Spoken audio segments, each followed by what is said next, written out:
E se Sauron tivesse ganhado a Guerra do Anel, como seria a Terra-média depois disso? Seria só um grande império sombrio ou um lugar destruído e sem esperança, tipo Mordor? É isso que nós vamos descobrir no vídeo de hoje.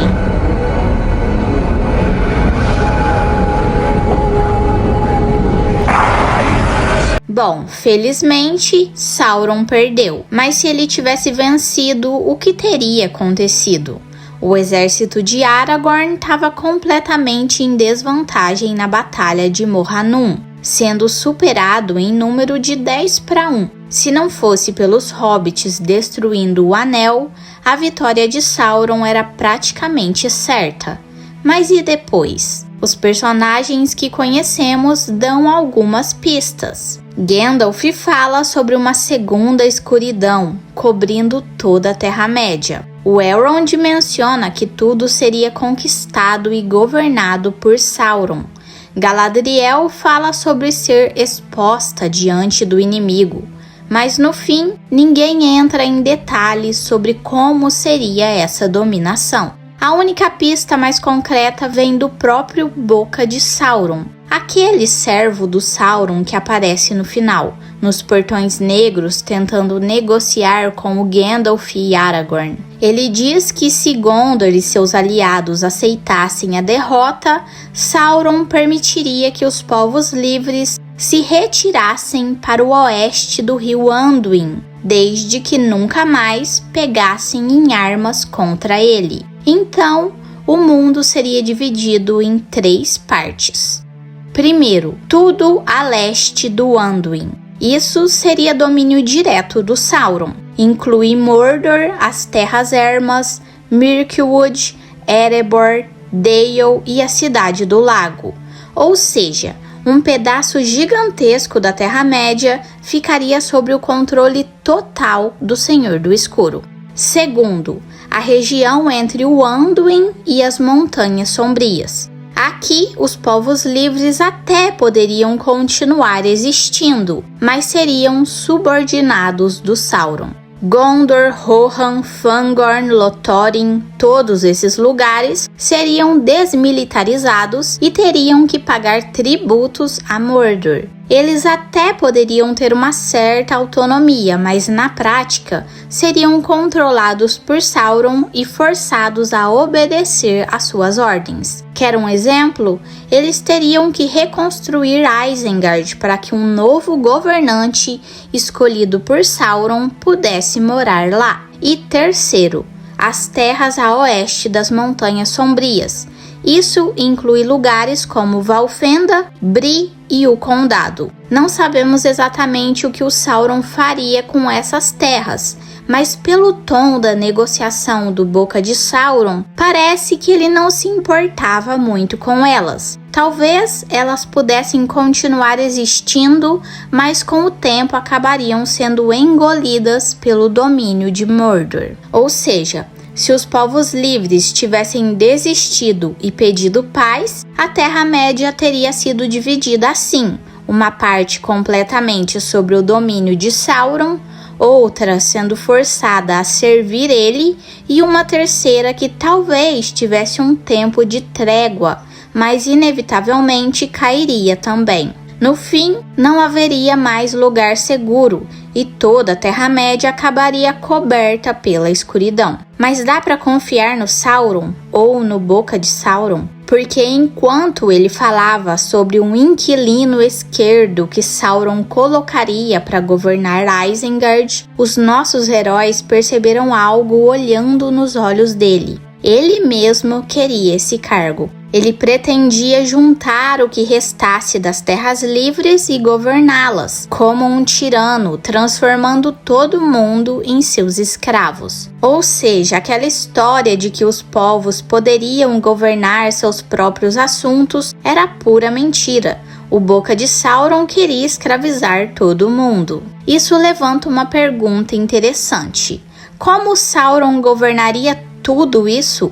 Ele era obcecado por controle, mas não poderia estar em todos os lugares ao mesmo tempo. E se olharmos para o jeito que ele já governava Mordor, fica claro que ele fazia isso através de subordinados de confiança.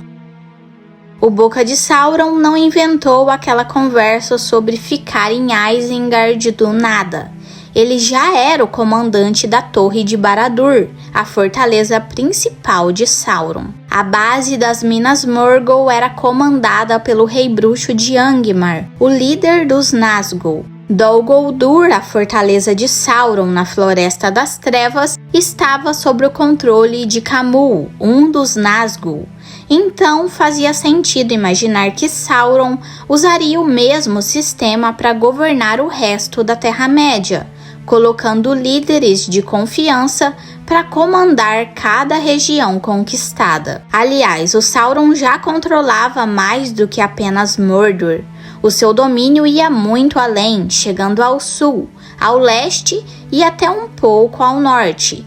Temos um vislumbre disso em O Senhor dos Anéis, quando Sam faz uma pausa para observar Mordor. O livro descreve que nem ele nem Frodo sabiam sobre os enormes campos de trabalho escravo ao sul, nas terras além das Montanhas da Perdição. Eles também não sabiam das estradas que levavam a terras distantes, de onde vinham carroças carregadas de mercadorias, tesouros saqueados e escravos. E ao norte havia minas e forjas, produzindo armas para a guerra, enquanto os exércitos de Sauron se organizavam como peças em um tabuleiro de xadrez. Ou seja, já dava para ver que o regime de Sauron seria brutal. Tudo girava em torno de escravidão, produção de armas e guerra. Se ele tivesse vencido, a Terra-média inteira teria se transformado em um gigantesco império de opressão, onde ninguém teria liberdade e tudo existiria apenas para alimentar o poder do Senhor do Escuro. Os escravos iam e vinham dos estados vassalos e das regiões mais distantes para o centro do Império do Sauron. E como sempre, vale a pena olhar essa situação pela perspectiva dos mais oprimidos. Essas pessoas não tinham nada no mundo. Em muitos casos, nem a própria vida deles lhe pertenciam. Se Sauron tivesse vencido, esse teria sido o destino da população comum da Terra-média, viver sob um regime de servidão total. Mas e se ele realmente tivesse vencido? Vamos deixar de lado o fato de que isso nunca aconteceria, afinal Ilúvatar não permitiria. Mas vamos supor que tivesse acontecido. Primeiro, fica claro que quando Gandalf falou sobre cobrir todas as terras com uma segunda escuridão, ele estava sendo figurativo e não literal. O Sauron já estava criando orcs que podiam suportar a luz do sol, então não precisaria manter tudo mergulhado em trevas constantes. Mas no sentido figurado, sim, esses seriam dias sombrios.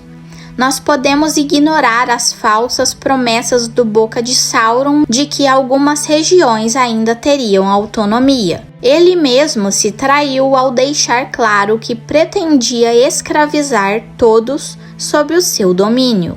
O uso de subordinados de confiança mostra que Sauron não microgerenciava cada canto da Terra-média. Mas não se engane, o controle absoluto era a sua prioridade. Seu olho estaria sempre atento, garantindo que tudo e todos estivessem exatamente onde deveriam estar. Como Tolkien mesmo escreveu, a grande virtude de Sauron e também a sua maior fraqueza era a sua obsessão pela ordem e pela organização. Ele odiava o caos e qualquer forma de desordem, mas o verdadeiro problema era o que ele queria controlar, não apenas a estrutura da Terra-média, mas as próprias vontades e pensamentos dos seus habitantes. No começo, seu desejo de ordem até poderia ter uma boa intenção, no sentido de criar um mundo estruturado. Mas com o tempo, a vontade de dominar tudo se torna o seu único objetivo. O controle absoluto deixou de ser um meio para alcançar algo e passa a ser o seu próprio fim. Se Sauron tivesse vencido, a Terra-média teria se tornado um mundo rigidamente controlado pelos seus tenentes, cheio de regras, ordens e sem nenhuma liberdade. Os povos livres não estavam apenas lutando contra um mal genérico ou contra alguém que queria destruí-los. Eles estavam lutando pelo direito de existir sem serem escravos. É o que acontecerá se você fracassar. Então, por hoje é isso. Não deixe de me falar o que você achou do vídeo de hoje. E por favor, não se esqueça de se inscrever para ajudar o meu canal a crescer e ative o sininho das notificações para ficar por dentro quando eu postar um vídeo novo por aqui. Até mais!